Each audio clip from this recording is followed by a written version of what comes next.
Assalamualaikum warahmatullahi wabarakatuh. Perkenalkan, nama saya Fauzia Nadila Nesom Putri dengan NIM 2305878. Saya berasal dari Prodi Pendidikan Sosiologi.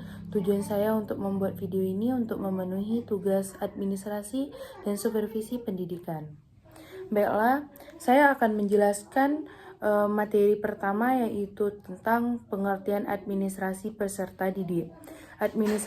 Administrasi peserta didik itu merupakan serangkaian proses yang berkaitan dengan pengelolaan siswa sejak mereka diterima hingga lulus dari suatu lembaga pendidikan, di mana administrasi ini tidak hanya mencakup pencatatan data peserta didik, tetapi juga melibatkan berbagai aspek lainnya, seperti perencanaan penerimaan, pengolahan data, bimbingan, tata tertib, dan evaluasi.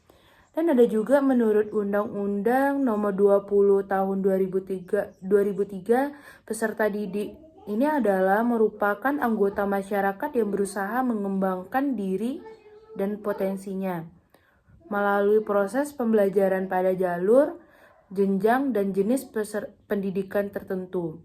Dengan kata lain, peserta didik adalah individu yang secara resmi terdaftar di suatu lembaga pendidikan yang memiliki hak serta kewajiban yang mengikuti proses pembelajaran. Administrasi pendidikan ini bertujuan untuk memastikan bahwa setiap siswa itu memperoleh layanan peserta didik yang optimal. Hal ini melibatkan berbagai proses pengaturan yang dirancang untuk menjamin bahwa seluruh peserta didik itu dapat berkembang sesuai dengan potensi mereka dalam aspek akademik maupun non-akademik. Selanjutnya, materi kedua yaitu tentang proses administrasi peserta didik. Proses administrasi peserta didik tidak hanya melibatkan pencatatan, tetapi juga perencanaan, pelaksanaan, dan evaluasi yang terkait dengan peserta didik dalam suatu lembaga pendidikan.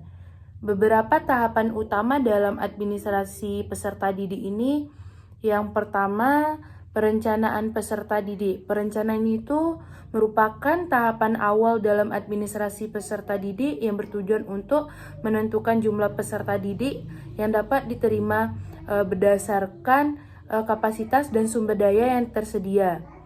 Langkah-langkah yang dilakukan dalam perencanaan ini, yang pertama itu analisis kebutuhan peserta didik, di mana menentukan jumlah peserta didik yang akan diterima berdasarkan kapasitas sekolah atau perguruan tinggi. Menghitung rasio jumlah guru terhadap peserta didik agar tetap ideal. Memastikan ketersediaan sarana dan prasarana seperti ruang kelas dan fasilitas belajar. Yang kedua, rekrutmen dan penerimaan peserta didik baru. Rekrutmen ini merupakan proses pencarian dan seleksi peserta didik yang memenuhi standar yang telah ditetapkan oleh lembaga pendidikan. Tujuan utama rekrutmen ini adalah untuk mendapatkan peserta didik yang memiliki karakteristik sesuai dengan visi misi lembaga pendidikan. Proses rekrutmen ini melibatkan beberapa tahap. Yang pertama itu tahap pembentukan tim penerimaan peserta didik. Yang kedua, penyusunan prosedur dan persyaratan. Yang ketiga, pengumuman dan sosialisasi. Yang keempat, penerimaan berkas dan verifikasi. Dan seleksi dan perankingan. Terakhir, pengumuman hasil seleksi. Selanjutnya, pembinaan peserta didik. Setelah penerimaan peserta didik diterima dalam memulai menjalani proses pembelajaran, sekolah bertanggung jawab untuk membina mereka melalui berbagai layanan. Yang pertama itu layanan bimbingan konseling, di mana memberikan pendampingan akademik dan psikolog bagi peserta didik. Yang kedua, membantu peserta didik dalam mengatasi masalah pribadi dan sosial dapat mempengaruhi proses belajar. Yang kedua, layanan perpustakaan, di mana layanan perpustakaan ini memastikan peserta didik itu memiliki akses terhadap bahan bacaan dan sumber belajar yang memadai, dan mengembangkan kebiasaan membaca dan penelitian di kalangan peserta didik. Yang ketiga, layanan kesehatan, di mana layanan kesehatan itu mengelola unit kesehatan sekolah atau UKS untuk memastikan kesehatan peserta didik dan menyediakan pemeriksaan kesehatan rutin dan layanan medis dasar. Yang keempat, layanan kantin, di mana menjamin kebersihan dan kualitas makanan yang jual di kantin sekolah dan menyediakan makanan bergizi bagi peserta didik.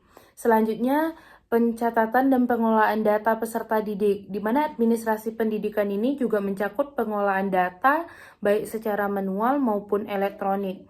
Data ini data-data tersebut seperti identitas peserta didik, seperti nama, tempat, tanggal lahir, alamat, dan data orang tua. Yang kedua, riwayat akademik seperti nilai, prestasi, catatan, dan catatan keharian. Yang ketiga, riwayat kesehatan seperti catatan imunisasi, kondisi kesehatan, pemeriksaan kelangkaan. Yang terakhir, catatan bimbingan konseling seperti layanan konseling yang pernah diikuti oleh peserta didik. Selanjutnya, evaluasi dan kelulusan peserta didik, di mana administrasi pendidikan tersebut juga mencakup proses evaluasi yang dilakukan untuk memastikan keberhasilan peserta didik dalam menentukan peserta didik. Evaluasi tersebut mencakup seperti penilaian akademik itu mengukur mencapai peserta didik memulai ujian dan tugas. Yang kedua, penilaian non-akademik seperti menilai perkembangan karakter dan keterampilan peserta didik. Yang terakhir, kenaikan kelas dan kelulusan, di mana menentukan apakah peserta didik ini layak untuk naik kelas atau lulus berdasarkan kriteria yang telah ditetapkan gitu. Selanjutnya, materi ketiga, jenis-jenis instrumen administrasi peserta didik, di mana dalam pelaksanaan administrasi peserta didik tersebut digunakan berbagai instrumen untuk membantu proses pencatatan dan pengolahan data. Instrumen ini terbagi menjadi dua jenis.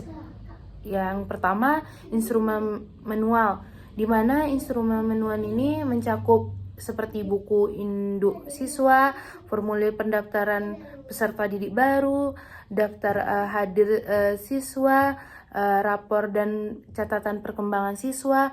Yang kedua, instrumen elektronik, di mana instrumen elektronik ini mencakup sistem penerimaan siswa didik baru atau disebut dengan PPDB online. Selanjutnya, sistem informasi akademik atau SIA. Selanjutnya, aplikasi bimbingan dan konseling berbasis digital. Terakhir, sistem e-learning untuk mendukung pembelajaran. Penggunaan instrumen elektronik ini memungkinkan pengolahan data yang lebih efektif, efisien, dan transparan dibandingkan metode manual. Materi keempat, peran guru dalam administrasi peserta didik, di mana guru ini memiliki peran penting dalam administrasi peserta didik. Yang pertama itu pengelolaan pencatatan data siswa, di mana guru berperan dalam pencatatan kehadiran, perkembangan akademik, dan perilaku siswa di kelas. Yang kedua, pemberian bimbingan konseling, di mana guru membantu peserta didik dalam mengatasi masalah akademik dan sosial mereka. Yang ketiga, menegakkan disiplin dan tata tertib, di mana guru itu bertanggung jawab dalam memastikan peserta didik menaati aturan sekolah. Yang keempat, membantu proses rekrutmen dan seleksi peserta didik, di mana guru dapat melibatkan dalam seleksi penerimaan peserta didik baru baik dalam wawancara maupun penilaian akademik. Yang kelima, mendorong motivasi belajar, di mana guru itu berperan dalam menciptakan lingkungan belajar yang kondusif agar peserta didik itu dapat mencapai potensi secara maksimal. Sekian penjelasan materi dari saya. Dapat saya simpulkan bahwa administrasi peserta didik itu adalah aspek pendidikan dalam manajemen pendidikan yang mencakup perencanaan, rekrutmen, pembinaan, pencatatan, dan evaluasi peserta didik. Dengan administrasi yang baik, peserta didik dapat berkembang secara optimal.